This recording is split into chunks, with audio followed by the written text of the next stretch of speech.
So bar chords are something that every guitarist knows. They're really useful and they're a great utility to be able to play any song. However, something that I don't see that often is the theory behind them being explained that well. And though you don't really need to know the theory behind something to be a great musician, knowing the theory behind something can definitely expand your palette and help you extract the chords. And so today I'm going to open up a little bit on the bar chords, and I'm going to show you a few new bar chords with the system that I like to call Auto Capo. Hey, what's going on everyone? This is Nick. If you're new here, I'm a Brooklyn-based musician, and today I'm going to be talking about the Auto Capo, 3 more bar chords. So the bar chords look like this.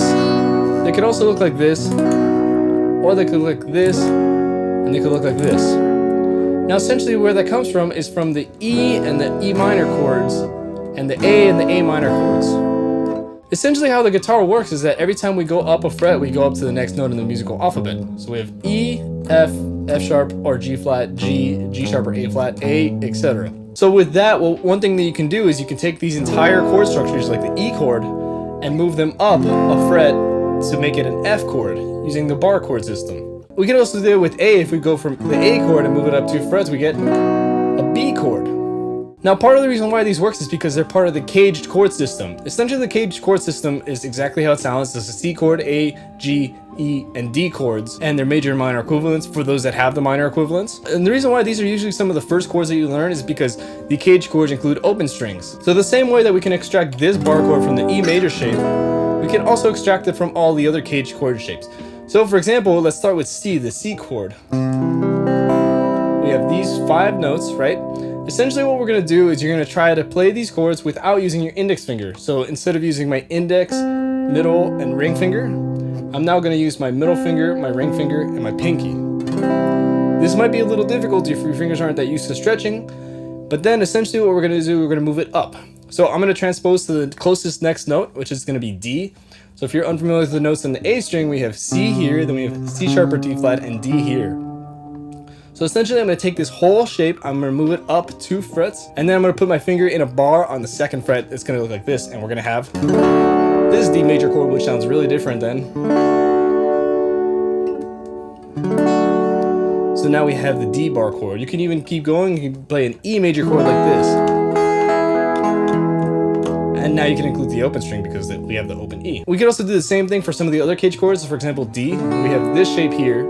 Now we're going to play it without using our index finger, so I'm going to use my middle, pinky, and ring finger. So I'm going to take this D shape and I'm going to move it 2 frets up to E. We have this E chord right here. We can even go another step further and have this F chord here. This F might be a good substitution for this one if you're a beginner. We can also do the same thing with the G chord. Instead of using the middle finger, index finger, and ring finger, we can use our ring finger, our middle finger, and our pinky here. So now I'm going to go up 2 frets and I want to get to A. So we go G, G sharp, and then we have A.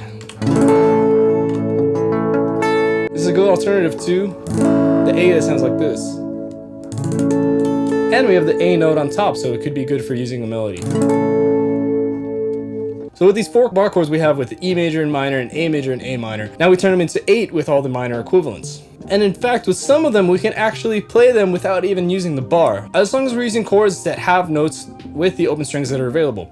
For example, if we're moving the C major chord up to E flat major, E flat major has E flat, G, and B flat. And in the C shape, we're using this open G and this open E. If we avoid the open E and we only play the open G, we have this nice E flat major chord with the same shape without using the bar. We can even go up to G major up here. If we include this high E string up here, we have this G major 6, because E is the 6th of G major. One song that uses this really well is Starship Trooper by the band called Yes. And if any of this confuses you or you want to know the notes on the fretboard and how to build chords a little better, I have this video on how to build chords in a scale, which will really help you out. It's a music theory basics video that I made a while ago that'll give you everything you need to get started with understanding how all these things are working. So that's about all I have for you today. If you have any questions, please leave it in the comments below. If you've enjoyed this, like and subscribe. Thanks for getting to the end of the video, and I'll see you next time. Take care.